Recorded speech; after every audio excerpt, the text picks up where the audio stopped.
ಅತ್ತ ಮೈತ್ರಿಯಿಂದ ಮೂಡಾ ಸಮರ, ಇತ್ತ ಸರ್ಕಾರದಿಂದ ಚಾರ್ಜ್ ಶೀಟ್. ಬಿಜೆಪಿ ಜೆಡಿಎಸ್ ಕಾಲದ ಹಳೆಯ ಹಗರಣಗಳನ್ನ ಬಿಚ್ಚಿಡೋಕೆ ಈಗ ಸರ್ಕಾರ ನಿರ್ಧಾರವನ್ನ ಮಾಡಿದೆ. ಅಧಿಕಾರ ಇದೆ, ಈ ಹಿಂದೆ ನಡೆದಂತಹ ಹಗರಣಗಳನ್ನ ಮತ್ತೆ ಮರುಜೀವ ಕೊಡಲಿಕ್ಕೆ ತಯಾರಿ ನಡೀತಾ ಇದೆ. ಒಟ್ಟು 17 ಹಗರಣಗಳು ಈಗ ಲಿಸ್ಟಲ್ಲಿರೋದು. ಯಾಕೆಂದ್ರೆ ಈಗ ಮೈತ್ರಿ ಪಕ್ಷ ಗಂಭೀರವಾದಂತಹ ಆರೋಪ ಸರ್ಕಾರದ ಮೇಲೆ ಮಾಡ್ತಾ ಇದೆ. ಇನ್ನು ತನಿಖೆ ಮಾಡಿರುವ ಹಗರಣಗಳ ಚಾರ್ಜ್ ಶೀಟ್ ಸಲ್ಲಿಕೆ ಮಾಡಬೇಕು ಅನ್ನುವಂಥ ತೀರ್ಮಾನಕ್ಕೆ ಬಂದಿದ್ದಾರೆ. ತನಿಖೆಯಾಗದಿರುವ ಹಗರಣಗಳನ್ನು ತನಿಖೆ ಮಾಡಬೇಕು ಅನ್ನುವಂತಹ ನಿರ್ಧಾರ. ಕ್ಲೋಸ್ ಆಗಿರುವಂತಹ ಪ್ರಕರಣಗಳನ್ನು ರೀಓಪನ್ ಮಾಡಬೇಕು ಅನ್ನೋದಕ್ಕೆ ಚರ್ಚೆ ಮಾಡಿದ್ದಾರೆ.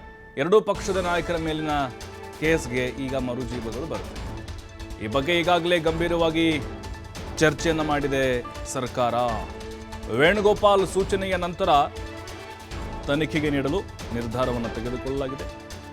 ಯಾವುದ್ಯಾವುದು ಹಾಗಾದರೆ ಕೇಸು? ಬಿಟ್ಕಾಯಿನು, PSI ನೇಮಕಾತಿ, ಉಪನ್ಯಾಸಕರ ನೇಮಕಾತಿ, ಬೋವಿ ನಿಗಮ, ಅಂಬೇಡ್ಕರ್ ನಿಗಮ ಹಗರಣದ ಆರೋಪ, ಜೊತೆಗೆ ದೇವರಾಜ ಅರಸು ಟ್ರಕ್ ಟರ್ಮಿನಲ್, ಸಾಲು ಸಾಲು ಆರೋಪಗಳು.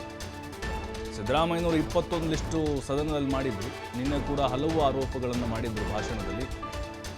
ಈಗ 17 ಒಟ್ಟು ಕೇಸಸ್ಗಳು BJP ಮತ್ತು JDS ಸರ್ಕಾರದ ಅವಧಿಯಲ್ಲಿ ಆಗಿರುವಂತಹ ಹಗರಣಗಳು. ಅದು ಭ್ರಷ್ಟಾಚಾರ ಇರಬಹುದು, ಅಕ್ರಮಗಳಿರ್ಬೋದು, ಅಥವಾ ಕಮಿಷನ್ ಇರ್ಬೋದು.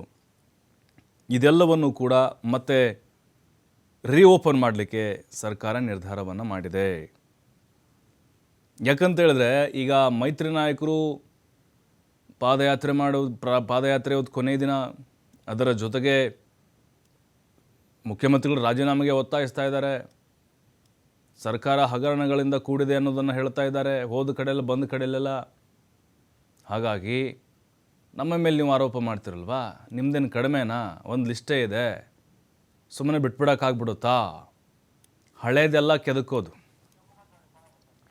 ಮತ್ತಷ್ಟು ಮಾಹಿತಿ ಶಿವಕುಮಾರ್ ನೀಡ್ತಾರೆ. ಶಿವಕುಮಾರ್, ಒಂದು ಕಡೆ ಸರ್ಕಾರ ಸಮರವನ್ನು ಸಾರಿದೆ ಮೈತ್ರಿ ಪಕ್ಷಗಳ ವಿರುದ್ಧ. ಗರ್ಜನೆ ನೋಡಿದ್ವಿ ನಿನ್ನೆ ಕೂಡ. ಇವತ್ತು ಮೈತ್ರಿ ಪಕ್ಷಗಳ ಒಂದು ಶಕ್ತಿ ಪ್ರದರ್ಶನ ಇದೆ. ಬಟ್ ಈಗ ಕಾನೂನಾತ್ಮಕವಾಗಿ ಸರ್ಕಾರ ಯಾವ ಒಂದು ತೀರ್ಮಾನಕ್ಕೆ ಬಂದಿದೆ, ಇದು ಸಾಧ್ಯ ಆಗುತ್ತಾ? ಯಾಕಂದರೆ 17ರಿಂದ ಒಂದು 20 ಕೇಸ್ಗಳ ಲಿಸ್ಟ್ಗಳನ್ನ ನೋಡ್ತಾ ಇದ್ದೀವಿ. ಇದೇನಾದರೂ ತನಿಖೆಗೆ ವಹಿಸಿದರೆ ಯಾರಿಗೆಲ್ಲ ಕುತ್ತು ಬರುವ ಸಾಧ್ಯತೆಗಳಿದ್ದಾವೆ ಅನ್ನೋದು?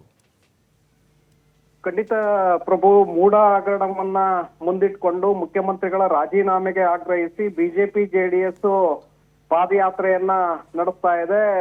ಇವತ್ತು ಅಂತ್ಯ ಆಗ್ತಾ ಇದೆ ಪಾದಯಾತ್ರೆ. ಮತ್ತೊಂದು ಕಡೆ ಸರ್ಕಾರ ಕೂಡ ಅದಕ್ಕೆ ಪ್ರತಿಯಾಗಿ ಜನ ಆಂದೋಲನ ಕಾರ್ಯಕ್ರಮವನ್ನ ಮಾಡಿತ್ತು. ಇದರ ನಡುವೆ ಮೊನ್ನೆ ವೇಣುಗೋಪಾಲ್ ಅವರು, AICC ನಾಯಕರಾಗಿರುವಂತ ವೇಣುಗೋಪಾಲ್ ರಾಜ್ಯಕ್ಕೆ ಭೇಟಿಯನ್ನ ಕೊಟ್ಟಿದ್ರು. ಮುಖ್ಯಮಂತ್ರಿಗಳ ನಿವಾಸದಲ್ಲಿ ಸಚಿವರ ಸಭೆಯನ್ನ ಕರೆದಿದ್ರು. ಸಚಿವರ ಸಭೆಯ ಸಂದರ್ಭದಲ್ಲಿ ಸಚಿವರಿಗೆ ಸಾಕಷ್ಟು ತರಾಟೆಯನ್ನು ಕೂಡ ತೆಗೆದುಕೊಂಡಿದ್ರು. ಈಗ ಮೂಡ ಹಗರಣದಲ್ಲಿ ಮುಖ್ಯಮಂತ್ರಿಗಳನ್ನ ಸಿಲುಕಿಸುವಂತ ಒಂದು ಪ್ರಯತ್ನವನ್ನ ಮಾಡ್ತಾ ಇದ್ದಾರೆ, ಹೋರಾಟವನ್ನ ಮಾಡ್ತಾ ಇದ್ದಾರೆ, ಅದನ್ನೇ ದೊಡ್ಡದಾಗಿ ಮಾಡ್ತಾ ಇದ್ದಾರೆ. ಆದ್ರೆ ಹಳೆಯ ಕೇಸುಗಳನ್ನ ಬಿಜೆಪಿ JDS ಸರ್ಕಾರದ ಅವಧಿಯಲ್ಲಿ ಆದಂತಹ ಹಗರಣಗಳ ಬಗ್ಗೆ ನೀವು ಯಾಕೆ ಗಮನವನ್ನ ಹರಿಸ್ತಾ ಇಲ್ಲ? ಆ ಹಗರಣಗಳ ಬಗ್ಗೆ ಮತ್ತೊಮ್ಮೆ ನೀವು ತನಿಖೆಗೆ ಕೊಡ್ಬೇಕು ಅನ್ನುವಂತ ಸೂಚನೆಯನ್ನ ಕೊಟ್ಟು ಹೋಗಿದ್ರು. ಸೊ ಹಾಗಾಗಿ ಈಗ ಸರ್ಕಾರ ಆ ನಿಟ್ಟಿನಲ್ಲಿ ಗಂಭೀರವಾಗಿ ಯೋಚನೆಯನ್ನ ಮಾಡ್ತಾ ಇದೆ. ಸುಮಾರು 17 ಪ್ರಕರಣಗಳನ್ನ ಈಗ ಕೆಲವು ತನಿಖೆಗಳಾಗಿದೆ, ಕೆಲವು ನ್ಯಾಯಾಂಗ ತನಿಖೆಗಳಾಗಿದೆ, ವರದಿ ಸರ್ಕಾರಕ್ಕೆ ಸಲ್ಲಿಕೆ ಆಗಿದೆ, ಕೆಲವು ಪ್ರಕರಣಗಳು ಹಾಗೆ ಸೈಲೆಂಟ್ ಆಗಿದೆ. ಇಂತಹ ಪ್ರಕರಣಗಳನ್ನ ಮತ್ತೆ ಚಾಲನೆ ಕೊಡುವಂತಹ ನಿಟ್ಟಿನಲ್ಲಿ ಈಗ ಸರ್ಕಾರ ಕೂಡ ಮುಂದಾಗಿದೆ ಅನ್ನುವಂತ ಮಾಹಿತಿಗಳು ನಮ್ಗೆ ಸಿಗ್ತಾ ಇದೆ. 17 ಪ್ರಕರಣ, ಬಿಟ್ಕಾಯಿನ್, PSI, ಉಪನ್ಯಾಸಕರ ನೇಮಕಾತಿ ಹಗರಣ, ಅಂಬೇಡ್ಕರ್ ನಿಗಮ, ಬೋವಿ ನಿಗಮದ ಅಕ್ರಮ ಹಗರಣದ ಆರೋಪಗಳು, ಈ ಎಲ್ಲ ವಿಚಾರಗಳನ್ನ, ಹಗರಣಗಳನ್ನ ಈಗ ಒಂದೊಂದಾಗಿ ತನಿಖೆಗೆ ಕೊಡುವ ಮೂಲಕ ಕೆಲವು ಚಾರ್ಜ್ ಶೀಟ್ ಗಳನ್ನ ಈಗಾಗಲೇ ರೆಡಿ ಮಾಡಲಾಗಿದೆ ಅನ್ನುವಂತ ಮಾಹಿತಿಗಳಿದೆ. ಅದನ್ನ ಕೋರ್ಟ್ಗೆ ಸಬ್ಮಿಟ್ ಮಾಡುವ ಮೂಲಕ ಯಾರ್ಯಾರು ಯಾವ್ಯಾವ ಪ್ರಕರಣಗಳಲ್ಲಿ ಸಿಲುಕಿದ್ದಾರೆ ಅವರನ್ನ ನ್ಯಾಯಾಲಯದ ಬಾಗಿಲಿಗೆ ಹತ್ತಿಸುವಂತ ಒಂದು ಪ್ರಯತ್ನವನ್ನ ಸರ್ಕಾರ ಮಾಡ್ಲಿದೆ ಅನ್ನುವಂತ ಮಾಹಿತಿಗಳು ಸಿಗ್ತಾ ಇದೆ. ಅಂದ್ರೆ ನಮ್ಮ ವಿರುದ್ಧವಾಗಿ ನೀವು ಹೋರಾಟವನ್ನ ಮಾಡ್ತಾ ಇದ್ರಿ, ನಿಮ್ಮ ಹಗರಣಗಳು ಈಗ ಸೈಲೆಂಟ್ ಆಗಿದೆ, ನಾವು ಕೂಡ ಸುಮ್ನೆ ಕೂತ್ಕೊಳ್ಳೋದಿಲ್ಲ, ನಿಮ್ಮ ಹಗರಣಗಳನ್ನ ನಾವು ಒಂದೊಂದಾಗಿ ತನಿಖೆಗೆ ಕೊಡ್ತೇವೆ, ಆ ಮೂಲಕ ತನಿಖೆಯಲ್ಲಿ ಸತ್ಯಾಂಶವನ್ನ ಹೊರಗೆಳೆಯುವಂತ ಒಂದು ಪ್ರಯತ್ನವನ್ನ ಮಾಡ್ತಾ ಇದ್ದೀವಿ ಅನ್ನುವಂತ ಸಂದೇಶವನ್ನ ಪ್ರತಿಪಕ್ಷಗಳಿಗೆ ರವಾನಿಸೋದು ಈಗ ಸರ್ಕಾರ ಮುಂದಾಗಿದೆ ಪ್ರಭು. ಸೊ ಹಾಗಾಗಿ ಹಲವು ನಾಯಕರಿಗೆ ಇದು ಸಂಕಷ್ಟವನ್ನ ತರುವಂತ ಸಾಧ್ಯತೆಗಳಿದೆ.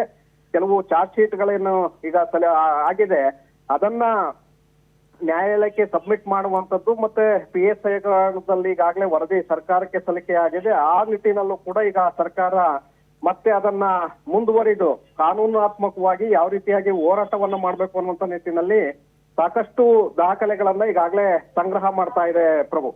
ಥ್ಯಾಂಕ್ ಯು ಶಿವಕುಮಾರ್ ಮಾಹಿತಿಗಾಗಿ.